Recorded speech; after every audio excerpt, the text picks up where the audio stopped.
حمد و ثنا ہو تیری السلام علیکم ورحمۃ اللہ وبرکاتہ۔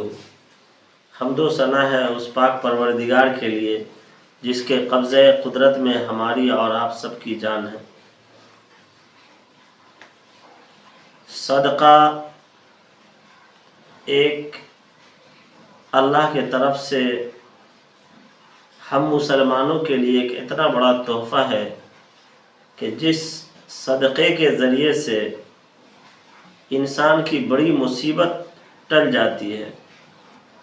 خود اللہ کے رسول جناب محمد الرسول اللہ صلی اللہ علیہ وسلم نے فرمایا الصدقۃ ترد البلاء، کہ صدقہ کے ذریعے سے مصیبت، پریشانیاں، دقتیں دور ہو جاتی ہے۔ ایک موقع سے اللہ کے رسول صلی اللہ علیہ وسلم نے ارشاد فرمایا کہ صدقہ کے ذریعے سے اپنے مریضوں کا علاج کرو، کہ کوئی انسان بیمار ہے، اس کا مرض ختم نہیں ہو رہا ہے، ڈاکٹر علاج کر کے پریشان ہے، تو ایسے بیمار آدمی کے طرف سے زیادہ صدقہ کیا جائے تو اس کی بیماری انشاءاللہ دفع ہو جائے گی۔ سب سے بہترین صدقہ وہ ہے جو صدقہ ضرورت مندوں کو دیا جائے، اپنے رشتہ دار کو دیا جائے، چاہے وہ خواہ قریبی رشتہ دار ہوں یا دور کے رشتہ دار ہوں۔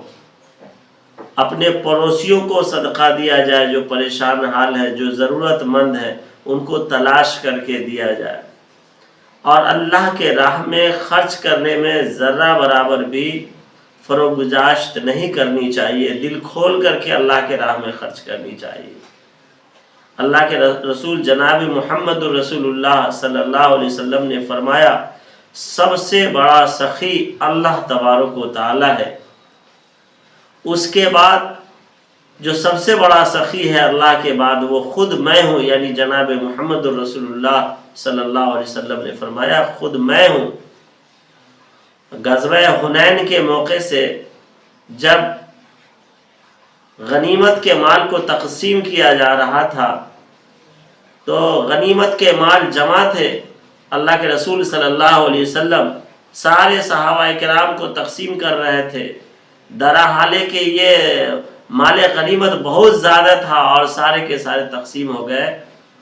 صفوان بن امیہ چیخ اٹھا، کہا اللہ اکبر، واقعی ہے محمد صلی اللہ علیہ وسلم، آپ کا اسلام سچا، آپ کا لایا ہوا دین سچا، آپ سچے، آپ اللہ کے سچے نبی ہیں، واقعی آپ سخاوت کے بڑے پہاڑ ہیں، اور آپ نے سخاوت دکھایا ہے، کتنا مال آنے کے باوجود بھی آپ نے اللہ کے واسطے لوگوں میں تقسیم کر دیا۔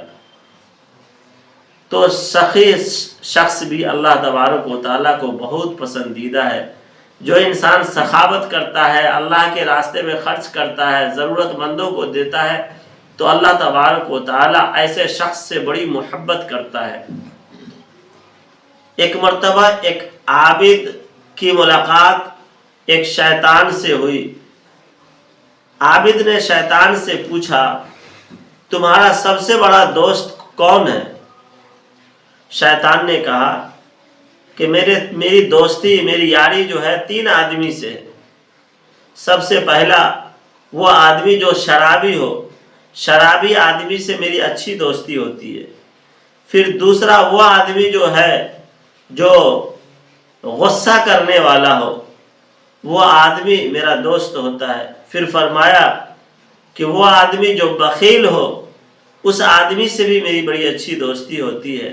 عابد نے کہا کہ اگر کسی انسان میں یہ تینوں باتیں پائی جائے تو شیطان نے کہا تو پھر تو وہ میرا استاذ ہے، میں اس کو اپنا گرو مانتا ہوں، میں اس کو اپنا پیشوا مانتا ہوں۔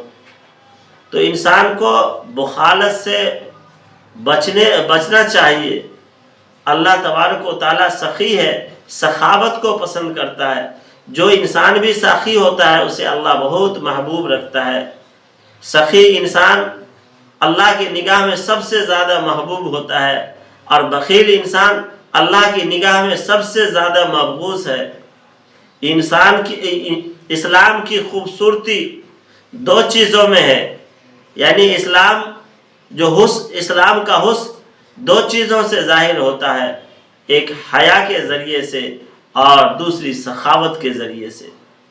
جو انسان جتنا بڑا حیادار ہوگا، جتنا بڑا حیا اس کے اندر ہوگا اور اس کے اندر سخاوت ہوگی تو وہ آدمی اتنا زیادہ خوبصورت ہوگا۔ اس لیے کہا گیا اسلام کی خوبصورتی دو چیزوں میں ہے، ایک حیا اور دوسری سخاوت۔ خود جناب محمد الرسول اللہ صلی اللہ علیہ وسلم کے زمانے کا واقعہ ہے کہ اللہ کے رسول صلی اللہ علیہ وسلم نے ایک صحابی کو دیکھا کہ بہت ہی پریشان ہے۔ اس صحابی کو بلا کر پوچھا کہ کیسا چل رہا ہے، کیسے دن رات کٹ رہے ہیں؟ اس صحابی نے کہا اللہ کے رسول بڑے پریشانی میں گزر رہا ہوں، بچپن میں ماں باپ کا انتقال ہو گیا، ابھی بہت پریشان ہوں، دن رات پریشانیاں سر پہ منڈلاتی رہتی ہے، کبھی کھانے کی دقت ہوتی ہے، کبھی کپڑے لتے کی دقت ہوتی ہے، آئے دن یکے بعد دیگرے مجبوریاں پریشانیاں آتی رہتی ہیں۔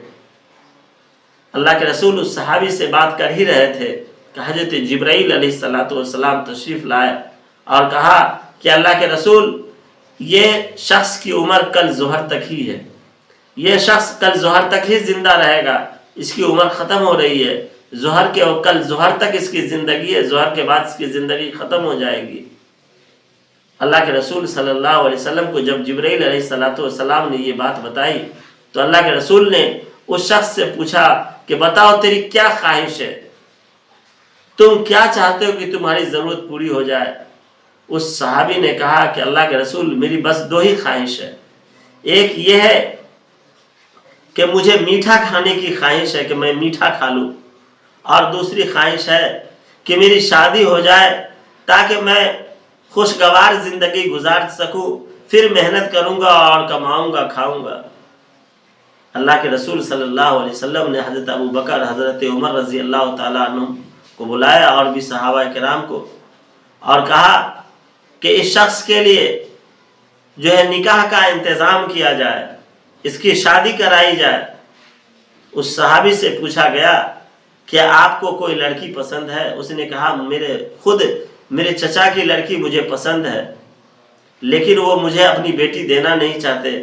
اللہ کے رسول نے ان کے چچا کو بلایا اور چچا کو بلانے کے بعد کہا کہ میری خواہش ہے کہ آپ اپنی بیٹی کا نکاح ان سے کریں، میں آپ کی بیٹی کا نکاح ان سے کر دیتا ہوں۔ وہ صحابی خوش ہوئے اور نکاح جو ہے اپنی بیٹی کا اس صحابی سے کرایا، اور صحابہ کو حکم دیا گیا کہ ان کے لیے میٹھا کا انتظام کیا جائے، میٹھا بنوایا جائے۔ جب رات ہوئی، رات ہونے کے بعد جب ان کے گھر میٹھا بھیجوایا گیا، جب ان کی دلہن گئی ان کے گھر، جیسے ہی کھانا کھانے کے لیے بیٹھے اسی وقت ایک صحابی، ایک فقیر ضرورت مند شخص آ کر کے سوال کیا کہ مجھے بھوک لگی ہے، مجھے کھانے کی ضرورت ہے۔ اس صحابی نے اپنی اہلیہ سے اجازت لے کر کے کھانا اور وہ میٹھا اس ضرورت مند کو دے دیا، اور اس نے کھایا، کھا کر کے دعا دیا کہ اللہ تیرے عمر میں برکت عطا فرمائے، تیرے روزی روزگار میں برکت عطا فرمائے، تم دونوں کی زندگی، لمبی زندگی تم دونوں کو اللہ عطا فرمائے، تمہاری عمر دراز فرمائے۔ جب کل ہو کر کے اللہ کے رسول صلی اللہ علیہ وسلم کو معلوم ہوا کہ وہ صحابی ابھی تک زندے ہیں، پھر اللہ تبارک و تعالیٰ کے دربار میں جناب محمد الرسول اللہ صلی اللہ علیہ وسلم سجدہ ریز ہو گئے۔ فرمایا اللہ، حضرت جبرائیل علیہ السلام نے بتایا کل ظہر تک ہی اس کی زندگی ہے۔ اللہ تبارک و تعالیٰ نے کہا اس بندے کا ایک عمل مجھے اتنا پسند آیا، اس کے ایک عمل کے عوض میں نے اس کی زندگی کو طویل کر دیا، اس کی زندگی کو لمبی کر دیا۔ وہ آدمی خود کھانے کو محتاج تھا، اسے کھانے کی خواہش، میٹھا کھانے کی خواہش تھی، اس کے گھر آپ نے میٹھا کھانا بھجوایا، اور جب وہ کھانے کے لیے بیٹھ رہا تھا سوالی آیا، محتاج ضرورت مند آیا اور اس نے سوال کر دیا، وہ آدمی اٹھا کر اسے دے دیا، اور جس محتاج نے لیا اس نے دل سے دعا دیا کہ اللہ اس کی عمر کو طویل فرما، اس کی زندگی کو لمبی فرما. بس اس کی دعا کو میں نے ضرورت مند کو دینے کے عوض میں، جو ضرورت مند نے دعا کیا اس کی دعا کو میں نے قبول کیا. اللہ کے رسول سجدے میں اللہ تبارک و تعالیٰ کا احسان عطا فرمایا کہ اللہ اے میرے خالق و مالک، واقعی آپ میرے بندے کو جو ہے نوازنے کا، عنایت فرمانے کا بہانہ تلاش کرتے ہیں. صرف ایک صدقے کے عوض میں، سخاوت کے عوض میں، محتاج کی ضرورت پوری کرنے کے عوض میں آپ نے اس کی زندگی کو طویل کر دیا. دوستو، نتیجہ یہ نکلتا ہے کہ ہمیں سخی ہونے کی ضرورت ہے. اگر ہمارے سامنے کوئی ضرورت مند آتا ہے تو اس کی ضرورت کو جو ہم پوری کریں. صدقہ دینے سے جو ہے انسان کی تقدیر بدل سکتی ہے. صدقہ جس طریقے سے اس صحابی کے تقدیر میں ظہر تک موت لکھی ہوئی تھی، لیکن صدقہ اور سخاوت نے اس کے تقدیر کو، موت کو ٹال دیا، تو اللہ تبارک و تعالی ہمیں بھی صدقہ دینے پر ہماری بھی بڑی مصیبتوں کو ٹال سکتا ہے. اللہ ہمارا اور آپ سب کا حامی و ناصر ہو. السلام علیکم ورحمۃ اللہ وبرکاتہ.